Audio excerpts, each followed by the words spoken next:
Hervé Dalex fii ci Baol Time di recevoir di dalal Soxna Penda Cissé di actrice de développement nekk itam présidente coordinatrice mouvement Guddi Guddi Baol. Le mouvement, mais aussi coordonnatrice au niveau du département de Diourbel de la scolarisation des filles, du comité départemental de la promotion de la scolarisation des filles, mais aussi chargée du genre au niveau de l'inspection de l'éducation et de la formation de Diourbel. mu di bés bi nga xamante ni àdduna wërngal këpp ñu ngi ciy xeex métit bi ñuy méttal jigéen loolu boo ko déggee ban réaction ngay am Soxna Penda. journée bi nga xam ni moom lañ jagleel métital yi ñu métital jigéen yi journée gënu ko ñor bu ñu xamee la place de choix bi nga xam ni jigéen mi ngi koy occuper dans la société bu ñuy wax société te waxuñu jigéen ça veut dire que société boobu mënul dox. donc bu ñu tënkee benn journée boo xam ni dañoo am mébétu toog càmbar ci wax dëgg yàlla ñi ngi métital jigéen ñi ñu acteurs yëpp war a toog xool nan lañ koy xalaate nan lañ koy càmbare ak yan jéego lañ ciy dox pour que loolu mën a deñ journée gënta mën a donc am solo wala am jeexital bu baax ci jigéen ñi. mu mel ni tey màggaluñ ko fii si diwaanu Njaaréem lu ko waral. màggaluñ ko fii. man de bu fekkee ni dëgg rek nga bëgg a dégg la journée dédiée aux violences faites aux femmes man xaw ma ko woon nag wax dëgg en tant que actrice de développement xaw ma ko woon. j'ai juste eu les échos démb ci laa ko am mais tamit comme li nga wax c'est pas normal qu'une telle journée se passe au Sénégal et qu'il n'y ait pas des actions décentralisées parce que diwaan bu mel ni Diourbel on a eu ay chiffres yoo xam ni ça fait peur parce que ci dernier sondage yi ñu def ci les derniers yi nga xam ni jóge na ci ay xayma yu ñu def Diourbel nekk na région bi nga xam ni mettital jigéen daf fee gën a sampu sur la base d'études qui ont été faites Diourbel bokk na ci diiwaan yi nga xam ne nii mettital jigéen yi daf fee gën a sampu donc journée boobu bu amee ci Diourbel te wax dëgg yàlla amul benn action man de wax dëgg dégguma ko boo xam ni dañoo jóg tey di ko def ngir jëmmal journée boobu en termes de sensibilisation en termes vraiment d'activité allant dans ce sens c'est un peu déplorable. fii ci diwaan bi yëpp xeetu métital ngeen di faral di jànkonte. waaw ñun métital yi ñuy jànkonteel au premier chef mooy ñun ci wàll bu ñuy liggéey parce que comme ni ma la ko waxee sànq ñun dañoo inscrire depuis. J'allais dire 1994 parce que ñun on a pris le train en marche en 2003 mais depuis 1994 le comité de promotion de la scolarisation des filles dafa samp ci diwaanu Diourbel comme ni mu sampoo ci bépp diwaan bu ci Sénégal on est parti d'un constat que ñiy dugg école góor ñi la ñuy doon xale yu góor yi et que véritablement compte tenu de beaucoup de facteurs sociaux culturel ak yeneen xale bu jigéen bi dañoo jàpp ni place am moo nekk ci biir kër gi xale bu jigéen bi place am mooy mu fóot raxas bale xale bu jigéen bi la mu war a def mooy nekk ci kër gi nekk fa ba am fa borom kër ci it anam yu teel ci at yu teel ñun dans le comité on a voulu dégg nga loolu ñu fanq ko te niñ ko mënoon a fanqee mooy fexe ba jigéen ñi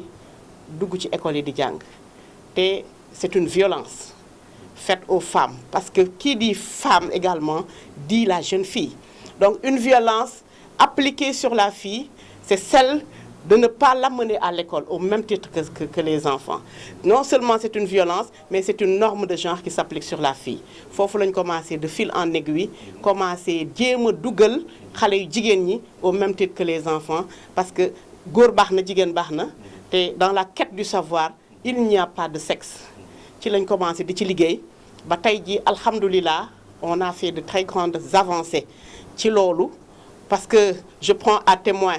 jàngalekat yi ak ñi nekk ci école yi école boo ci dem surtout à l'élémentaire même au moyen et au secondaire dans toutes les classes il y a beaucoup plus de filles que de garçons muy benn combat qu'on a mené et qu'on a en partie gagné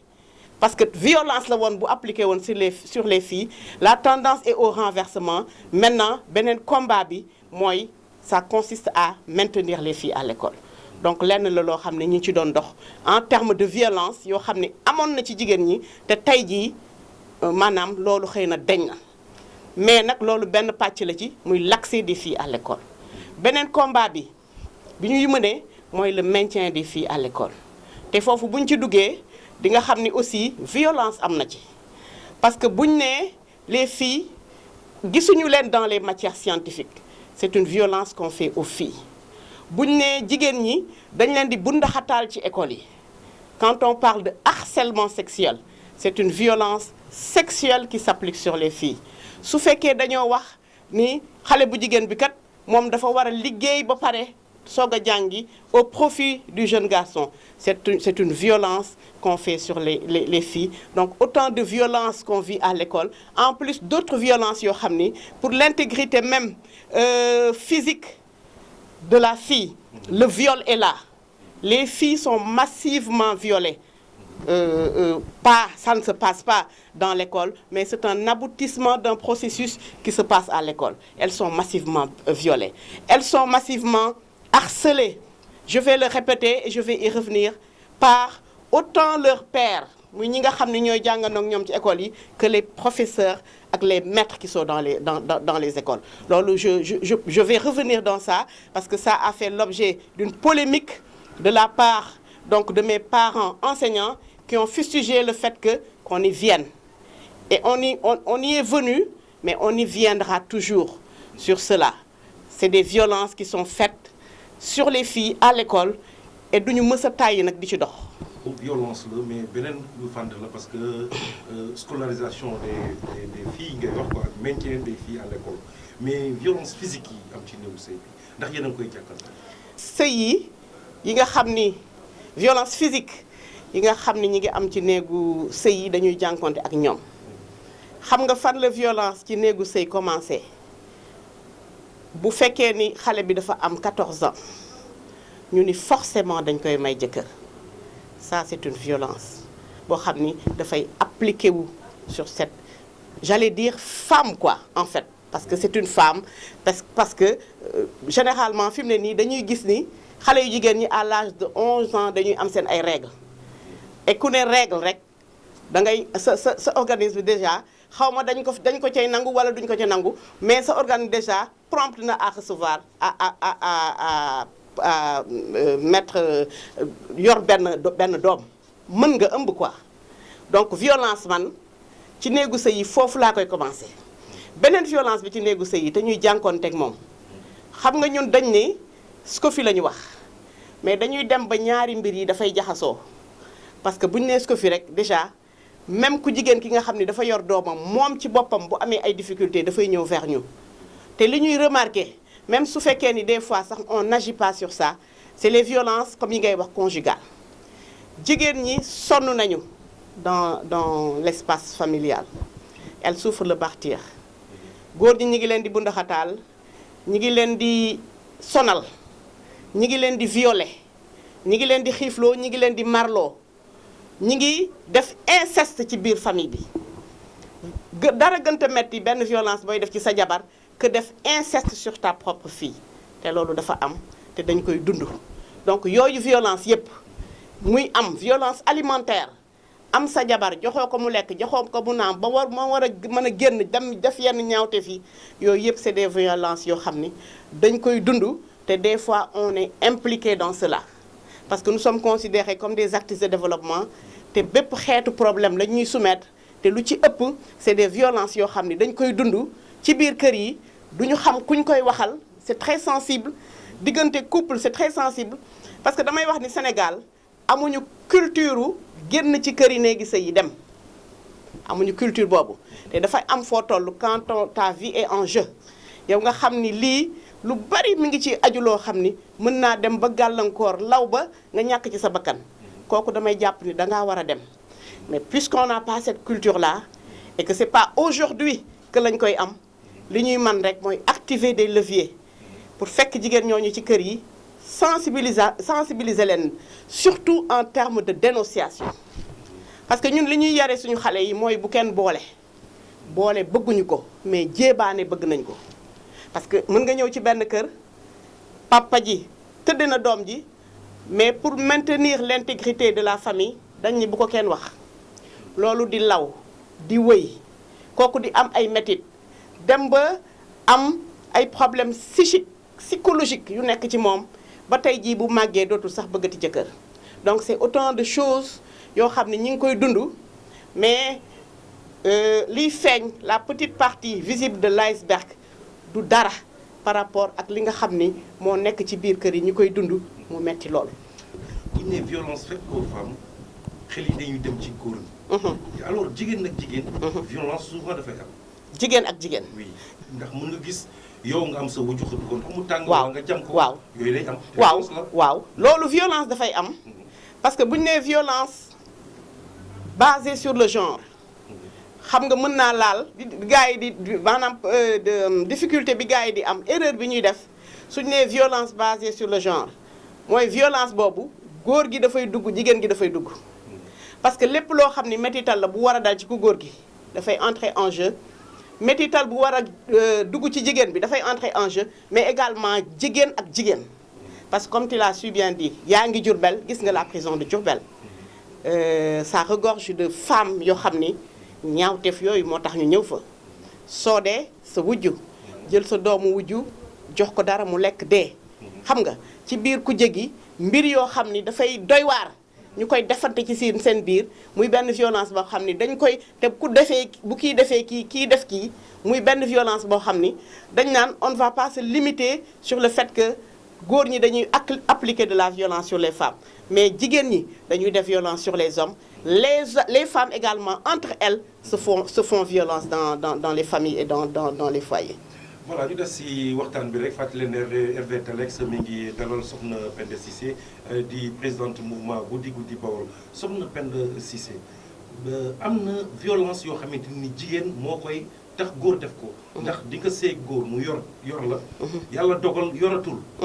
faaleetoo ko ngay dox muy gis na yaa ngi dox say dox. boo ñëwee xolam du ko mën a attan. ba mu dal sa kaw. dëgg la loolu jigéen ñee koy teg. dëgg la day am. sànq bi may dugg Cheikh mi ngi may tooñ naan ma da nga cee war a ñëw Penda dangaa yabaate non mais man.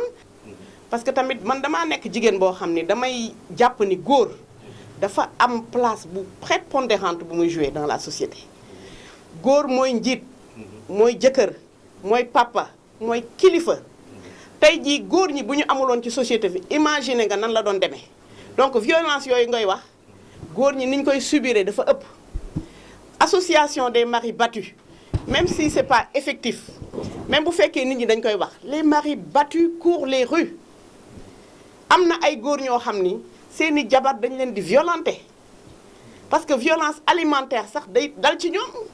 da ngay joxe sa dépense ba mat sëkk fan lay mujjee dugg ci ay natt ci ay tontine ci mbir yoo xam ni amul benn farata de sorte que yow lekk nga war a lekk sax du mën a jaar yoon da ngay am sa jabar nga takk ko ci farata ak sunna ngeen tëdd ci lal bi nga war a sekk ak moom li nga xam ni moom la yàlla ak yonent bi digle ci jëkkër ak jabar mais dafay lànk mais loolu c'est une violence sexuelle boo xam ni ku jigéen ki moo koy jël di ko teg ku góor gi ak d'autres violences nga am sa jëkkër toppatoo woo ko faale woo ko booy dem doo ko tàggu boo ñëwee doo ko ni ñëw naa def lu la neex ba mu dal sa kaw mais ça se retourne contre lui mais terewul violence bi ci yow la jógee donc xam nga Alex tey dafa nekk rek journée des violences faites aux femmes il faut qu'on mette donc l'accent sur ça mais des deux côtés c'est valable am na ay góor yoo xam ne ils souffrent le martyre dans leur famille am na ay góor yoo xam ni tumuranke nañu sonn nañu ba bu ñu ba laataa ñuy lekk sax dañuy génn ci mbedd mi mën a lekk te dañuy mettre leur famille et leurs femmes dans d'excellentes conditions damay rebondir rek sur ça pour tontu parce que pas plus tard que il y a 2 semaines interview bi ma defoon ak Mor sur le harcèlement scolaire en milieu scolaire gis nga les commentaires des enseignants man bi ma ko dégloo j'ai eu très mal parce que buñ nee Mor Sène bu ma laajee Penda lan nga xam ci harcèlement en milieu scolaire ma ni ko mais c'est effectif dans l'espace scolaire harcèlement dafa am mais harcèlement bi dafay jóge ci góor ñi di ñëw ci jigéen ñi mais dafay jóge ci jigéen ñi di ñëw ci góor ñi loolu laa ko wax mais quand des collègues s'insurgent contre ça ni voilà cette femme là dafa mel ni du jàngalekat lii waru koo def elle doit retirer ses mots elle doit nangam man je les prends pour des coupables ñooñu du ma tudd benn tur mais fii laa leen koy waxe ni leen c'est des coupables te ñoom seeni mbir war nañ koo saytu war nañ koo nemmeeku parce que bu ñu nee violence harcèlement sexuel harcèlement am na en milieu scolaire ñu bëgg koo weddi ça veut dire que ñoom kat xëy na am na lu ñuy nëbb parce que mënuñu koo weddi dafa am. Je vous donne un exemple il y a 2 ans dafa am benn femme bu ñëw au niveau de l'inspection seet si ma parce que dafa mujjee jaaxle moom doomam bu am 12 ans la jël jox ko benn professeur muy déplacé di dem kër professeur ba di jàngi ji ce que man loolu may fustiger man ak di ko tere bépp parent bi muy dem di dem xaw ma yan façon relation la waa ji jéem a entretenir ak xale bi ba mujj gi mu ni ndaw si may ma sa doom ji ndaw si ko mais man sama doom ji mataku de sëy bu ma koy maye elle n'a que 12 ans xaw ma 13 ans mu ni ko non kii màgg na ndax gis na ay réglam nan la def ba xam ni xale bi gis na ay réglam ah non lu yéeme en son temps man j'ai pas raté la femme parce que nee naa ko jël sa benn doom bu jigéen yóbbu ko ci kër góor muy jàngi lan moo ko gën a garaaw mu dem xaw ma néegam la xaw ma saal mais dafa garaaw l'enseignant on l'a rappelé à l'ordre ni ko ta carrière est en jeu c'est des choses à ne pas faire on a retiré tout bonnement l'élève de cette école là yóbbu ko feneen kon pour véritablement illustrer que ni violence harcèlement en milieu scolaire dafa am te dara du ko dindi donc loolu mooy wax ci wàllu violence ci biir famille lu koy gën a indi itam soxna Penda yow di nga am sa borom kër ngeen di sëy muy neex mais ab jullit war na am ba ñeent soxna mu takkal la ñaareel nga koy tàngalal ay lekk maanaam di tegal ko ci frigo wala naan bon bi taajal ko bu waxee yow nga dumóoyu ko te moom li ngay yor ak li ngay sol li ngay lekk yëpp moom moo la koy jox su wëlbati koo xolam dootul neex mu dal sa kaw ñu ne voilà dóor na jabar ji loolu si jigéen ji la jigéen ñi seen loxo mi ngi ci bu baax a baax ni ci góor ñi seen loxo nekke noonu la ci jigéen ñi seen loxo nekke mais lii am solo ba am solo mooy quand les cas se présentent te demoo ba ci biir mënoo xam la ca nekk mais autant les hommes quelque part sont coupables ci loolu autant les femmes dañuy coupables ci loolu la rek li ngay wax rek takk sa jabar mais da ngay takk keneen parce que dama naan yow jeeg buy sëy boo bañee am wujju te bañ koo am dëgg defal tout pour ko loolu bañ a am parce que tey jii une fois que sa jëkkër takk jabar mais il est dans la légalité à tout point de vue il est dans la légalité ku ne war ngaa mën a takk jabar léegi nag bu fekkee il en découle ay comportement yoo xam ni day aller dans le sens de ku góor ki nga xañ ko jàmb violence gënu ko metti globalement looy dénk sa moroomu jigéen ñi sama moroomu jigéen ñi li ma leen di dénk surtout ñi nga xam ni man ñun njortu nañ ni ñooñu violence mën na tegu ci seen kaw parce que tamit ñàkk mën sa bopp dina tax ñu violenté la de yow en tant que jeeg bi sëy ñàkk mën sa bopp dina tax ñu violenté la te violence boobu du gaaw a jeex xam nga lu tax doo dem parce que booy jóg di dem doo xam foo jëm donc li ma leen di njëkk a dénk mooy chercher à être autonome entre guillemets parce que waxin la déggin la laaj ban autonomie laay wax fexe ba am loo jàpp ba yow sa jëkkër bu la délaissé sur le plan alimentaire wala yu demee noonu loolu nga mën koo gérer tranquillement sa bopp comme que dem moom mënta am on n'a pas cette culture là jigéen ñi nañ gën a góorgóorlu ci liggéey te koom mi bu duggatee ci seeni loxo ñu saytu ko ba la nga xam ni mooy njaboot ga nga xam ne ñoo ko sekk ak ku góor gi au moins ñu mën caa def lenn loo xam ne nii dina am jeexital bu baax beneen bi ci des par rapport aux violences faites aux femmes lii xew ci kër yi nañ koy fësal bul ni kii sama jëkkër la wala nga ni kii sama jarbaatu jëkkër la wala nga ni kii sama rakku jëkkër la ba tax lay xew te doon ñaawteef yu am solo doo ko fësal gis nañ ko jigéen indi na ba tàyyi doomam papay jiitle àgg ci kawam ñu nëppal ci kër gi te loolu ça va de mal en pis kon na jigéen ñi góorgóorlu ci liggéey jéem a amal seen bopp parce que nag kat dara gënta na xari nag man dama koy wax de te foofu dama ci appuyer góor ñi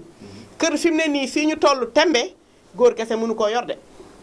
kon góorgóorlul ba bu sa waay defee tuuti yow it nga mën a def tuuti ba problème du am parce que xam nga loolu lu tax loolu dafay def benn climat bu baax bu nekk ci kër gi beneen bi ci des na jigéen ñi di jéebaane ñaawteef yi am beneen bi ci des et ça concerne l'éducation des filles parce que ñun mënuñoo wax ba daaneel te duñ ci wax mooy il faut que aussi les parents am un regard sur seen ay doomu jigéen parce que di nga am sa doom bu jigéen ci kër mu génn ba ñu violé ko ba mu koy dund moom intérieurement te yow jege woo ko jegewaay bu tax nga mën ko nemmeeku ba xam ni kii kat lii dal na ko donc il faut que parents yi accompagner leurs enfants à l'école parce que ni ñuy violer xale yu jigéen yi noonu la ñuy violer xale yu góor yi du dëgg ni ñuy violer xale yu jigéen yi noonu nañuy violer xale yu góor yi donc que les parents ñu gën a am un regard sur leurs enfants parce que accompagnement boobu dafay am solo parce que jamono toll na foo xam ni yàqu na yàquwaay boo xam ni maanaam pour nga pervertir nit wala nga dugal ko ci dara dafa yomb donc véritablement loolu day am c'est une lutte nag boo xam ni mënta gaaw a jeex parce que les leviers qui doivent être activés dans ce sens amagut mais on espère que des lendemains meilleurs dina am ci domaine boobu. vite fait ñu bàyyi la nga tàggoo waxtu bi xoj nañu. waaw di leen sant Baol Times c'est un plateau boo xam ni rafetlu nañ ko parce que dafa ñuy may ñun ñu mën a ñëw càmbar yenn yi su dee ñun la dafay nekk en terme de sensibilisation parce que tamit li ñuy liggéey c'est vrai que dañ koy def mais bu ñu amee benn cadre bu mel ni Baol Times nga xam ni dinañ fi mën a ñëw des fois wax li ñuy wax nit ñi mën koo dégg daf ciy baax mais également di sant ñëpp tous les acteurs qui s'activent autour de la violence faite aux femmes au niveau de Diourbel bari nañ CLVF est là y a également d'autres associations yoo xam ni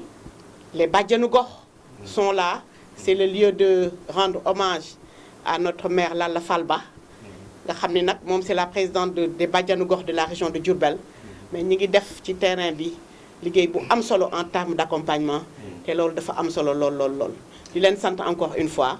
waaw te di leen gërëm bu baax a baax a baax. te voilà mu nekkoon rendez-vous d'Alex fii ci Baol Times doon dalal Soxna Penda Cissé di présidente mouvement guddi guddi Baol ñu doon wax ci li nga xamante ni nii moom moo di bés bi ñu jagleel